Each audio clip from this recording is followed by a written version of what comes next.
Hello guys! Today is October 10, 3 p.m. na. So I will be out to pick up package na pinadala ng mom ko yesterday sa LBC. Andun yung makeup brush ko na nakalimutan ko last June sa bahay, dun sa province namin. So, pinadala ng mom ko and pipick upin ko today sa LBC. So, I'm wearing my blouse. Anchor yung print or yung design. And sa back naman ito, ayan siya sa back. Parang may X lang siya.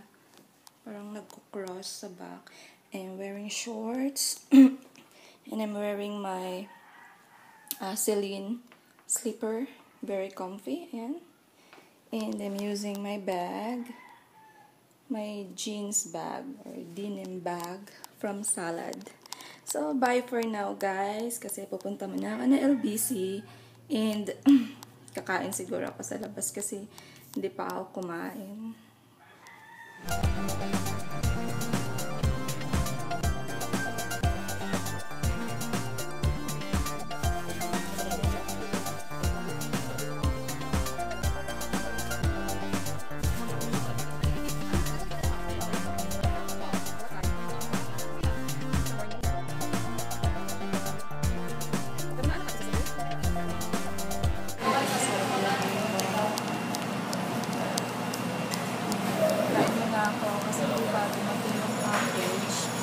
Mga 4 p.m. pa daw. So, kumain na ako. So, I ordered palabo, chocolate, empanada,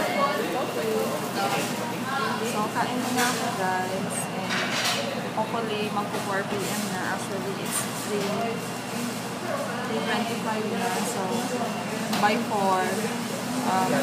pupunta ulit ako sa LBC. Hi, nakuha ko na yung package ko. So, gugupitin ko lang.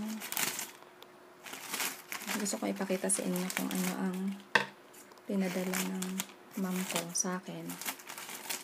Ayan, gupit.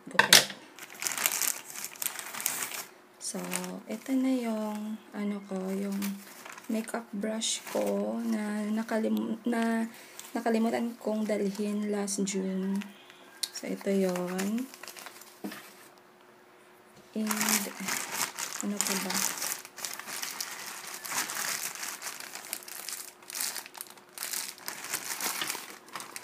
Sealed na sealed. Naka-ziplock. Kapitin ko na lang.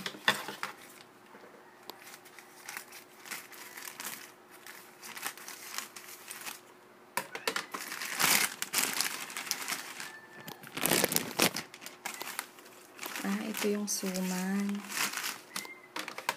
Meron akong suman. Favorite ko kasi to. So, pinadalhan siguro ako ng mom ko. Suman nga. Kasi amoy suman. Ay, sarap-sarap ito. Ayan. May suman ako. So, I think this is moron. Moron is one of our delicacies in Leyte. Ito yon, made of glutinous rice. Ay, sarap ito. Sarap ng amoy. Made of glutinous rice. Kino-combine yung white and nilalagyan siya ng chocolate. Parang cacao. Marami din kasing cacao sa Leyte. Meron din akong suman and we call this budbud. So, gusto kong ipakita sa inyo guys kung ano niyan. Kung ano ang laman niyan. Mamaya-maya na lang. Okay. So, I'm happy because I've got my makeup brush. Mga makeup brushes ko. Nakalimutan ko talaga ito last June. So, I'm happy. So, gusto ko ipakita sa inyo guys yung kung anong itsura ng budbud at saka moron. So, this is budbud, guys. Ayan. Made of sticky rice, coconut, and sugar. And nakarap siya sa banana leaves. I mean, ano to? Yeah. Ayan. Yummy. Ayan siya. Meron ding special nito, guys. Oh, this is special. Pero meron ding klase ng paggawa nito na nilalagyan din siya ng, alam niyo yung parang red na sticky rice. So, parang tinitwist sila. So, matamis yung isa. Ito naman is hindi masyadong matamis. Ito is pure lang. Pure na white. Glutinous rice. Or sticky rice. Ito naman yung moron, guys. So, sa nakikita nyo, meron siyang cheese. Special siya pag may cheese. Ano yung cheese? Ito. Ayan. Yan yung cheese. Yung yellow. Parang yellow. So, sticky rice siya na parang na-refine siya. Tapos, nilagyan siya ng cacao or chocolate. Tapos, pag kinagat yan. Ayan yan. Ayan. Sarap. Special tong in-order ng mom ko. Or pinadala sa akin. Kasi may cheese. Kain tayo, guys. Ang gagawin ko dito is, i-freezer ko to. Tapos, pag gusto kong kumain, mag-steam na lang ako. I-steam ko para uminit ulit siya and hindi siya frozen. So, steam lang to, guys. Naglalast ito ng a week. Naglalast ito ng 1 week.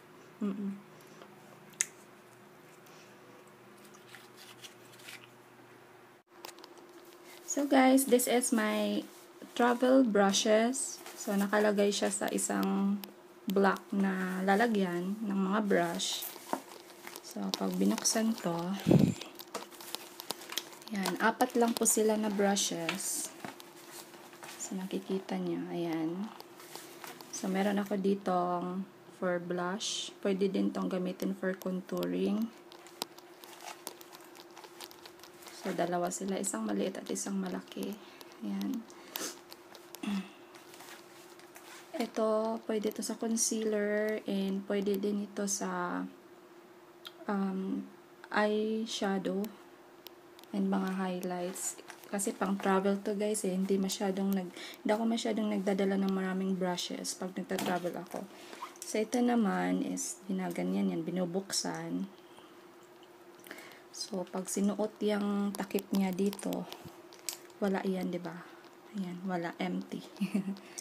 So, pag sinuot yung ano niya, yan, patayo ko siya. Ay, hindi siya tama.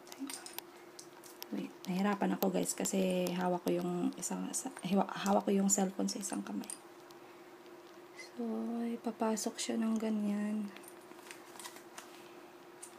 Wait lang, ha? Wait lang. So, ganyan siya, guys, diba? Ayan, yung takip niya. Pag ginanyan mo, pinush mo yan. Ayan, lumabas yung ano. Yan yung brush din. Ito naman sa lips. Lip brush to. For lipstick. So, ito lang yung dinadala ko once nagta-travel ako. Hindi masyadong marami. Ayan. Yung brand nito, guys, is Classic. Takip lang yan. Ayan. Ayan. Ayan na.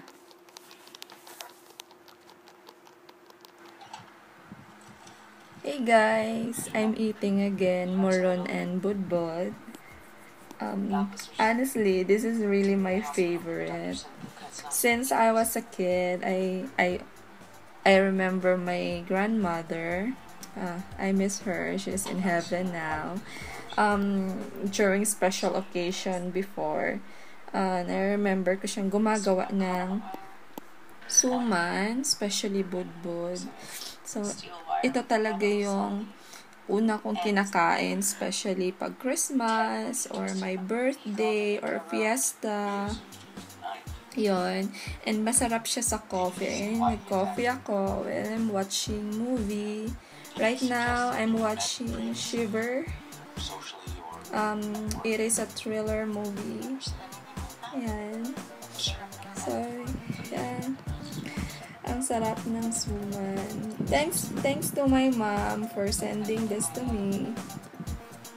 Super thoughtful ng mom ko. And,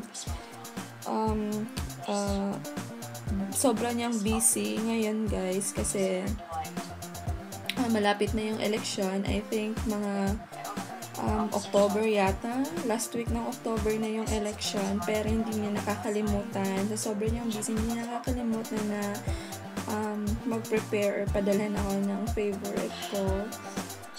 Thanks, Mom, for sending this to me. Sana meron pa susunod. And sana makauwi ako sa last week ng October para suportahan ko yung mom ko kasi tumakbo siya as counselor sa lugar namin. And I want to be there. I wanted to be there to of course support my mom. Kahit hindi ako bumoboto dito sa Philippines, at least andun ako to support my mom. So guys, kain muna ako.